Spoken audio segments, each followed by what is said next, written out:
Assalamualaikum warahmatullahi wabarakatuh. Pada hari ini saya akan memberikan sedikit informasi yang berbeda. Namun informasi ini adalah informasi yang menarik, informasi yang akan membuat kalian bahagia. Selanjutnya yaitu kalian akan mendapatkan panggilan kerja bosku. Subscribe saja ya bosku. Subscribe ya. Oke. Jangan di skip, simak terus sampai selesai biar informasinya kalian tahu.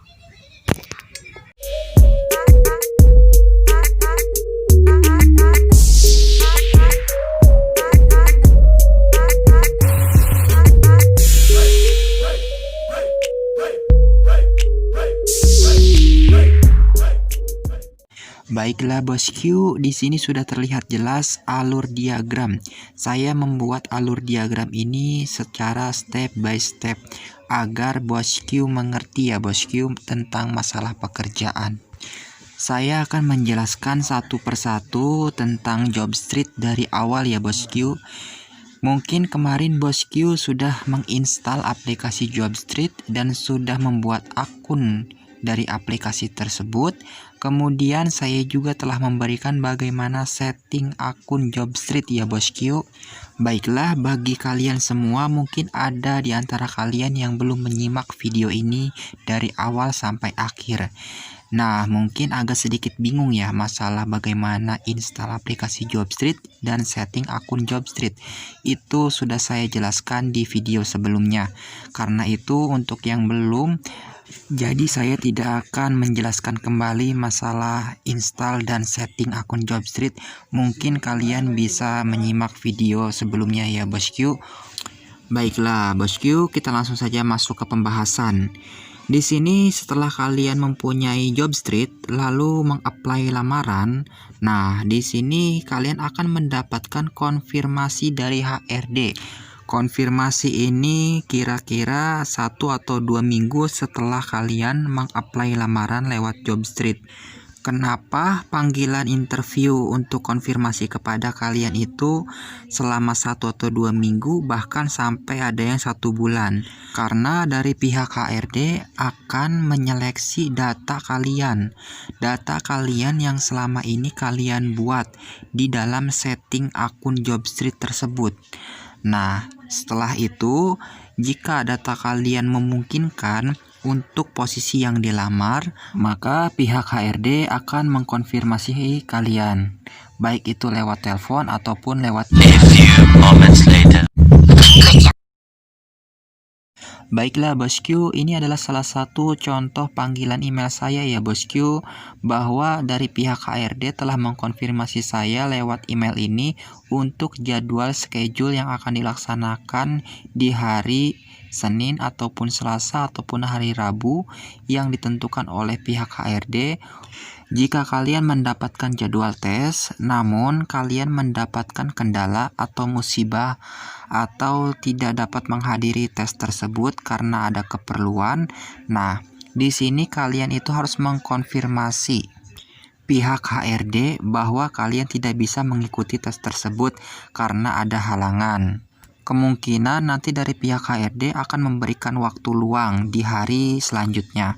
Nah, di sini bosku harus memperkirakan waktu yang tepat untuk jadwal tes selanjutnya. Dengan catatan ya bosku, di sini saya himbau kepada kalian semua, jika kalian sudah reschedule, kalian di sini harus mengikuti atau melakukan tes di hari tersebut. Jika kalian tidak mengikuti tes tersebut di hari yang telah kalian setujui dengan pihak HRD, nah kalian akan mendapatkan sanksi atau akan di blacklist dari Jobstreet. Di sini mungkin kalian tidak akan mengetahuinya.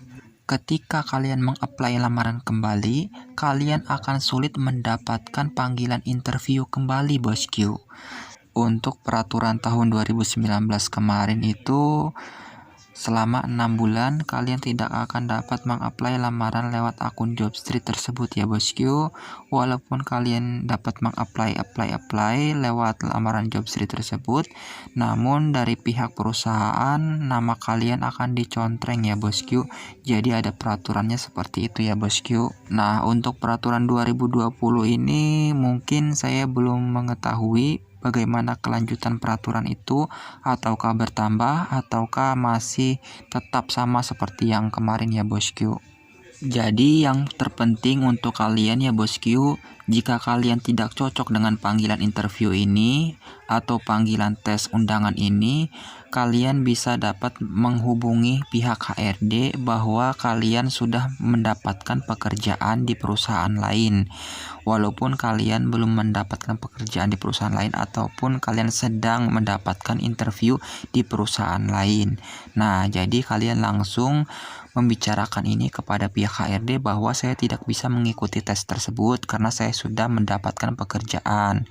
Begitu ya bosku. Jadi jangan sampai karena panggilan interview ini kalian malah jadi dampak ke kalian itu makin rumit ya bosku. Lebih baik dari awal kita bicarakan langsung ke pihak HRD bahwa kita sudah mendapatkan pekerjaan di tempat lain. Nah, kalau dengan seperti itu kita tidak akan di blacklist bosku karena kita sudah mendapatkan pekerjaan di tempat lain.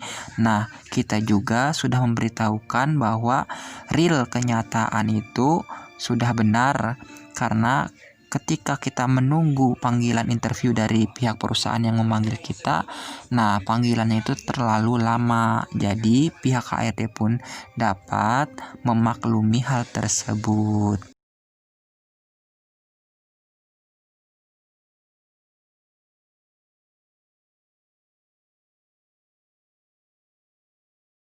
Subscribe saja ya bosku, subscribe ya. Nah, untuk kalian yang langsung mendapatkan konfirmasi lewat telepon, baiklah kita kembali ke alur diagram yang saya buat ini ya bosku. Biasanya kalian akan ditanyakan bagaimana kesiapan kalian untuk mengikuti tes seleksi di hari Senin atau di jadwal yang telah diberikan oleh pihak HRD. Namun, dari pihak HRD tetap akan mengirim via email untuk alamat ataupun untuk jadwal schedule yang akan diberikan kepada kalian untuk mengikuti tes tersebut. Subscribe ya, oke. Baiklah bosku, kita masuk pada alur selanjutnya yaitu tes seleksi karyawan. Nah, di sini tes seleksi karyawan biasanya dilakukan selama 4 hari ya bosku.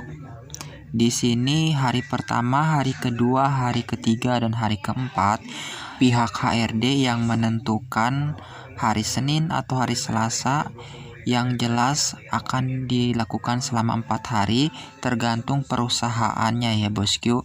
Jadi ada yang langsung 1 hari full, ada pula yang selama 4 hari berturut-turut. Baiklah bosku, saya akan menjelaskan jadwal tes selama 4 hari ini ya bosku.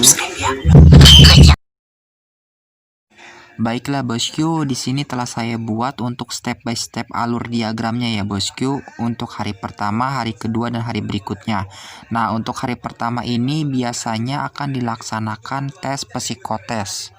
Untuk tes psikotes tersebut ya bosku ada 10 jenis.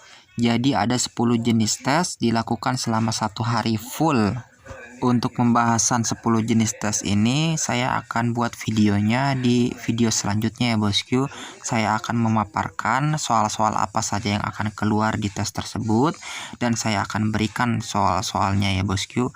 Contoh soal-soalnya detail, itu pengalaman saya pribadi dan insya Allah akan mempermudah kalian dalam mengerjakannya ya bosku. Jumlah keseluruhan soal yang keluar dalam tes tersebut minimal itu 200 ya bosku, minimnya itu 200 dan maksimalnya itu 800, bahkan ada yang lebih dari itu. Tergantung jenis-jenis soal tes tersebut, tergantung posisi kerja kita ya bosku. Jadi jika kita posisinya makin tinggi jabatannya, maka soal-soal yang akan diberikan akan makin sulit dan makin banyak. Nah, setelah kalian mengikuti tes psikotes ini sampai selesai, maka dari pihak HRD akan memberikan informasi pengumuman tentang bagaimana kelanjutannya. Jika kalian lulus, maka kalian akan mengikuti tes selanjutnya di hari kedua. Ada juga perusahaan yang akan memberikan informasi pengumuman ini via email, jadi tidak langsung diberitahukan pada hari itu juga, namun butuh waktu 1 minggu untuk memberikan informasi kelulusan tersebut agar dapat melanjutkan tes tahap selanjutnya ke hari kedua. Di sini sudah kalian lihat bahwa ini adalah alur diagram yang saya buat untuk hari kedua. Biasanya hari kedua ini akan dilaksanakan tes interview. Tes interview ini dilakukan oleh user ya bosku. User di sini ialah atasan kalian nanti jika kalian diterima kerja di perusahaan yang kalian inginkan. Di sini saya akan menjelaskan sedikit ya bosku. Bila bosku di sini melamar sebagai operator atau sebagai helper, maka yang bertindak sebagai atasan kalian ialah leader atau team leader. Biasanya ada panggilan lain unit head atau kepala bagian ya bosku. Nah, jika posisi kalian yang kalian ambil di perusahaan itu ialah leader ataupun team leader, maka manajer akan turun tangan untuk menginterview kalian. Semakin tinggi jabatan kalian di perusahaan, maka semakin tinggi pula posisi jabatan atasan yang akan kalian hadapi untuk mengikuti tes-tes berikutnya, bosku. Baiklah bosku, saya akan memaparkan tes interview. Tes interview ini ada 2 tahapan. Yang pertama tes teori, yang kedua tes praktek. Baiklah bosku, 2 tahapan ini ialah 2 tahapan tes sesuai dengan pendidikan dan pekerjaan yang kalian ambil ya bosku. Di sini ada 2 tahapan tes ya bosku, tes teori dan tes praktek.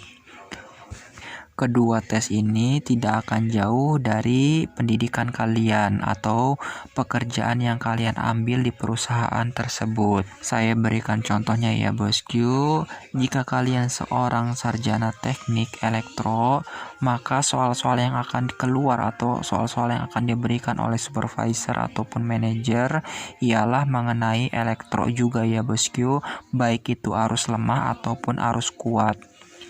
Setelah kalian mengikuti kedua tes tersebut, maka hasilnya akan diumumkan. Ada yang langsung ataupun ada yang menunggu selama 1 minggu. Namun jika perusahaan membutuhkan kalian secara cepat, maka kalian akan langsung untuk menghadap kepada HRD untuk negosiasi gaji. Biasanya jika supervisor sudah cocok dengan kalian, maka kalian akan diberitahukan langsung oleh supervisornya bahwa kalian diterima. Namun kalian harus menunggu informasi selanjutnya dari pihak HRD. Nah, jika kalian nanti dipanggil oleh pihak HRD, jelas kalian akan negosiasi gaji. Disinilah kalian akan menentukan berapa besar gaji yang kalian inginkan. Ini tergantung kalian. Jika kalian menginginkan lebih dari UMR, kalian boleh mencantumkan sesuai dengan yang kalian inginkan. Namun kita juga harus kembali kepada posisi yang kita ambil juga ya bosku. Bila posisi yang kita ambil itu ialah posisi yang tinggi jabatannya, nah di situ kalian bisa mendapatkan gaji yang lebih besar. Baiklah bosku, jika kalian sudah menetapkan gaji yang sesuai dan pihak HRD menyetujui gaji tersebut, maka pihak HRD akan memberikan berkas untuk medical check up ya bosku. Nah, medical check up ini biasanya langsung dirujuk ke rumah sakit yang sudah bergabung dengan perusahaan tersebut atau sudah bekerja sama. Ada pula yang belum bekerja sama dengan perusahaan tersebut. Biasanya kalian harus membayar secara pribadi. Jika kalian tes medical check up di rumah sakit yang belum bekerja sama dengan perusahaan tersebut, kalian akan membayar biaya tersebut minimal sekitar 200 sampai 1 jutaan ya bosku, tapi rata-rata di pertengahan 300 ribuan ya bosku untuk tes medical check up. Biasanya yang akan dites di rumah sakit itu tidak jauh dan tidak bukan mengenai tinggi badan, darah, jantung, paru-paru, mata, telinga, dan mungkin kalau ada yang lain yang diinginkan oleh perusahaan, mungkin akan ditambahkan ya bosku. Nah, akhirnya tiba juga di hari keempat ya bosku. Hari keempat ini ialah hari di mana tanda tangan kontrak telah tiba. Tanda tangan kontrak ini adalah masa depan kalian untuk menuju gerbang kesuksesan kalian pribadi ya bosku. Tanda tangan kontrak ini bervariasi, ada yang 3 bulan, 6 bulan, 1 tahun, dan 2 tahun. Biasanya untuk 3 bulan ini ialah probation. Jadi setelah 3 bulan langsung pengangkatan karyawan. Tapi untuk saat ini rata-rata perusahaan itu langsung 1 tahun ya bosku. Jadi tidak ada masa probation. Jadi kontrak 1 tahun, 2 tahun, 1 tahun, 2 tahun ya bosku. Untuk yang 3 bulan itu mungkin masih dilibatkan kepada posisi supervisor. Jadi posisi supervisor itu biasanya probation 3 bulan dia langsung kartap. Tapi ada juga beberapa yang jadi operator hanya 3 bulan dia langsung kartap. Itu tergantung dari perusahaan tersebut. Nah, pada akhirnya setelah kalian tanda tangan kontrak, maka kalian akan menjadi karyawan. Menjadi karyawan perusahaan yang kalian inginkan di perusahaan manapun. Kalian akan memperoleh seragam, kalian akan memperoleh gaji, kalian akan memperoleh tunjangan hari raya, dan lain-lain. Terima kasih kepada kalian semua yang telah menyimak video ini sampai selesai. Semoga bermanfaat dan semoga kalian mendapatkan pekerjaan. Setelah video ini selesai, kalian langsung saja install aplikasi Jobstreet bagi yang belum. Dan bagi yang sudah, kalian langsung cari lamaran kerja. Lamaran kerja sesuai dengan pekerjaan yang kalian inginkan. Langsung saja dicari di Jobstreet, oke? Di Jobstreet ya. Karena Jobstreet ini no-hoax, 100% ampuh, 100% nyata, 100% pengalaman pribadi saya yang itu terbukti 100%, oke? Jadi simak video ini untuk next video selanjutnya, oke? Jika ada yang dipertanyakan atau ada request untuk konten-konten selanjutnya, silakan di kolom komentar. Dan yang belum like, acukan jempolnya ya, jempolnya diacukan. Dan bila yang belum subscribe, tekan subscribe ya. Saja ya bosku, subscribe ya, oke. Yuk.